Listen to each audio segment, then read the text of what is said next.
Well, the Bruins fall to Penn State 27-11. Despite the gaudy spread, the Bruins cover with backup quarterback Justyn Martin.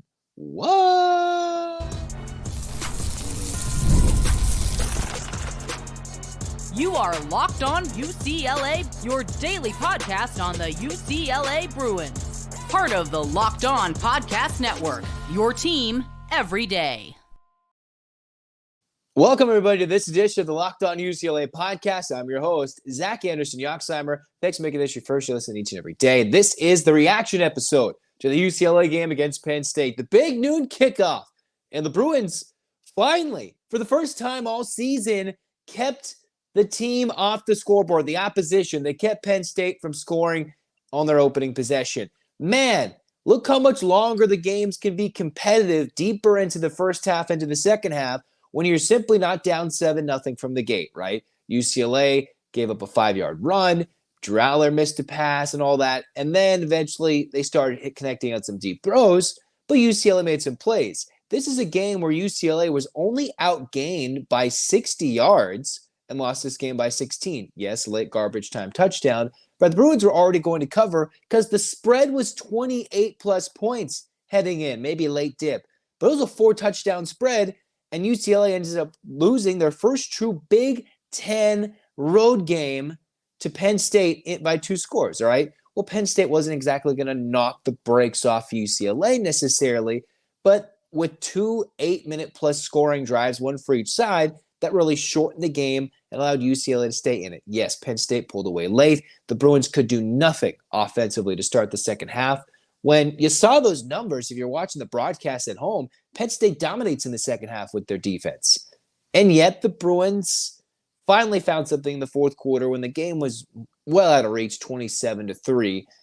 But, you know, with us not knowing whether it was Justyn Martin or Ethan Garbers, technically he was listed as questionable in the Big Ten injury report, but did not dress. I wonder what that was like.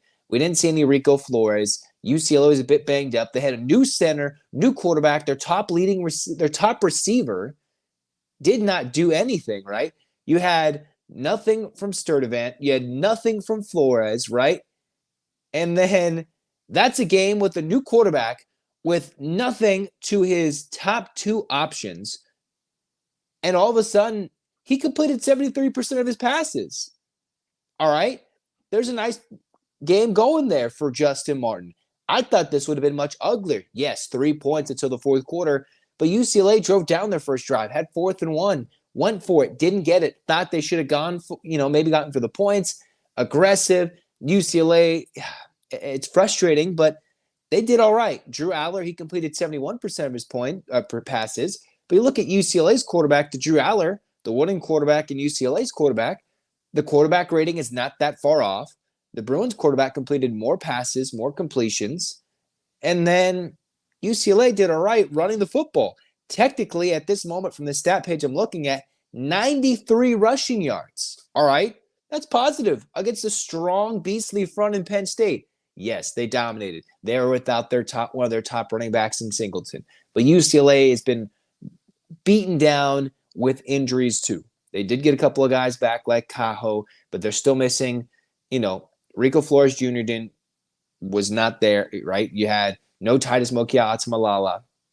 Sturdivant, nowhere to be found. So that's like your 3 starting receivers. The kids first start at Penn State at Beaver Stadium.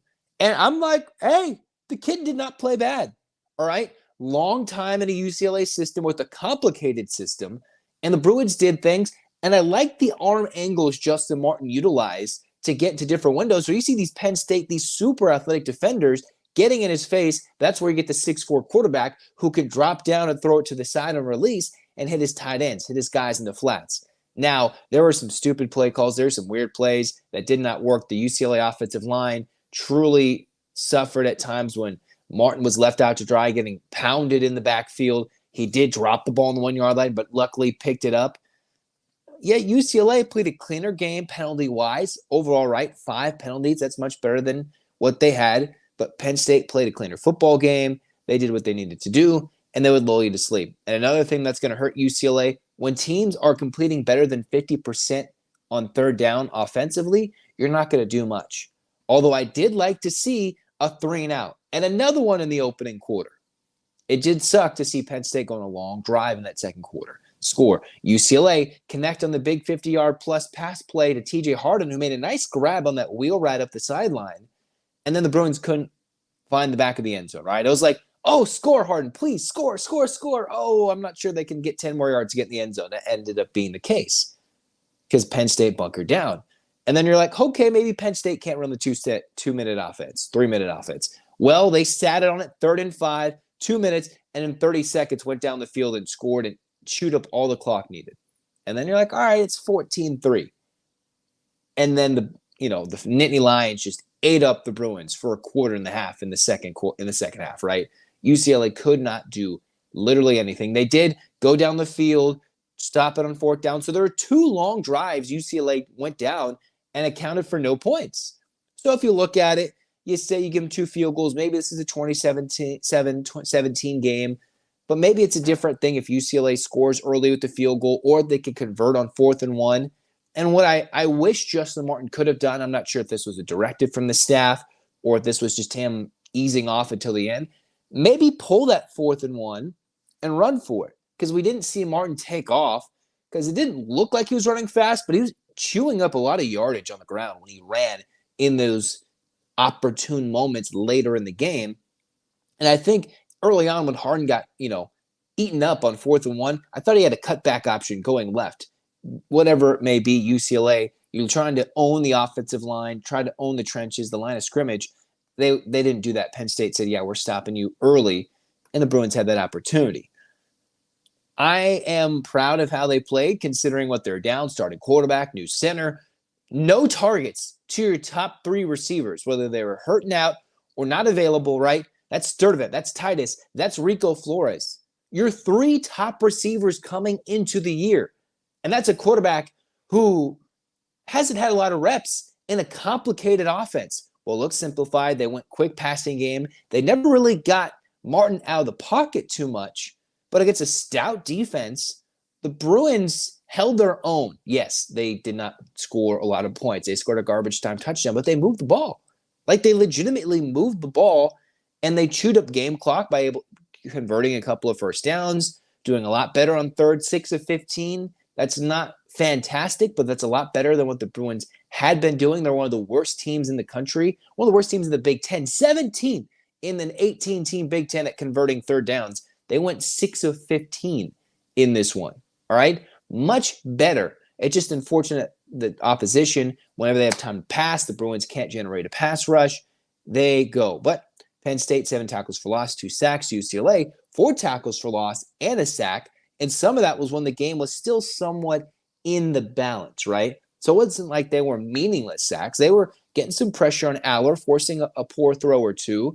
I know Joe Klatt went crazy on what could have been and maybe should have been a UCLA interception. Then on the ensuing drive, UCLA had their drive stopped right after Berger was having his jersey grabbed. But I am proud of what they showcased. Now, you think about it. UCLA, their 3-game gauntlet is over. At LSU, hosting Oregon, at Penn State. And in each of those games, UCLA was actually competitive slightly into decent parts of the 3rd quarter, right? The LSU game, 1 score of the 4th quarter. UCLA driving to midfield, down 2 scores against Oregon before a 4th down stop against GARBERS, and then he got knocked out. Oregon pulled away. In this game, Penn State, UCLA was kind of keeping it close, and then Penn State clearly clamped down defensively. UCLA, I thought, showcased a lot in their moxie and their poise under the Deshaun Foster tutelage, doing different things. I like what Akaika Malloy's doing despite a lack of talent, lack of depth defensively. I was proud. I'm proud of this team's fight. They came in. They're just less talented. They're learning a lot of things. And I wonder what – we're going to learn a lot about Deshaun Foster's team in the future when they start with this Minnesota game. We will learn so much, all right? Because I remember, let's not go crazy until the Minnesota game. Well, we've gone a little crazy, myself included. Now these are winnable games, quote-unquote winnable games, right? Not playing Penn State on the road, LSU on the road, Oregon at home, all right? These are games UCLA will have a greater than 10% chance of winning, which was not the same to be said for these last few weeks. All right. And I'll get more grades and reactions for the Monday episode for Locked On UCLA. But hey, UCLA had time of possession. They ran the ball. They had a quarterback who completed 73% of his passes. When GARBERS hadn't been able to do that, they changed the game plan for Martin Athletic. But let's not get too crazy about switching quarterbacks. We already dealt with this last year. Don't think like, hey, we're going to go, all right. We saw this Dante Moore, Ethan GARBERS thing, right? Colin Schley. It went into all things. So let's just not go calling for GARBERS' job right now, all right? I like Martin. This is a good start. If this is somebody who wants to start maybe later this year, take the reins for the next year or two as a UCLA starting quarterback, okay. But don't go calling for Ethan GARBERS' job.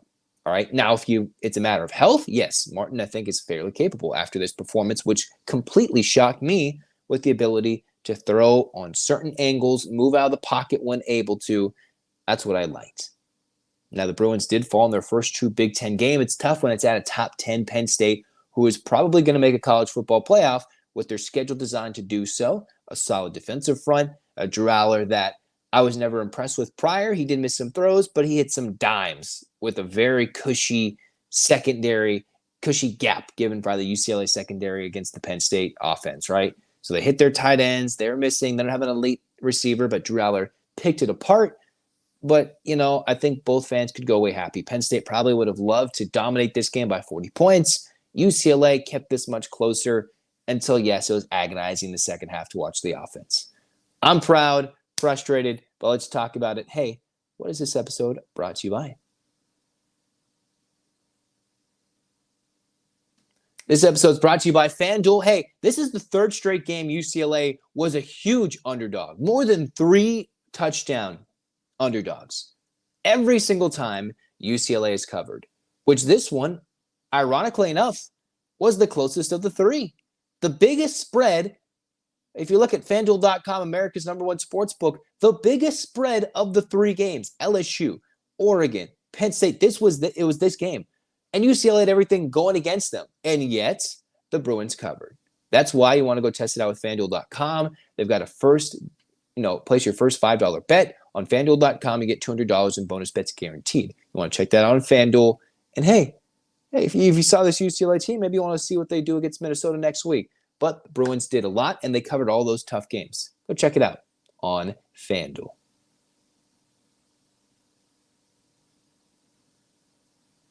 That's going to do it for here on Locked On UCLA. Again, the Bruins fought tough.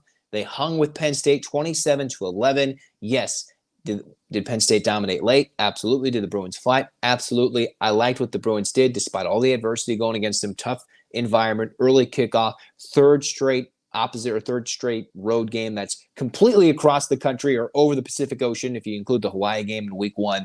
Craziness. But the Bruins held their own and kept it respectable. Proud of the Bruins. I like what they do. I can't wait till they play Minnesota. Get your hands up, Bruins fans. 8 clap time, baby. And 1, 2, 3, 4, 5, 6, 7, 8.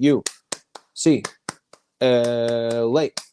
UCLA, fight, fight, fight. This has been Locked On UCLA. Zach signing off. Like, comment, subscribe. Thanks for your support. Go Bruins.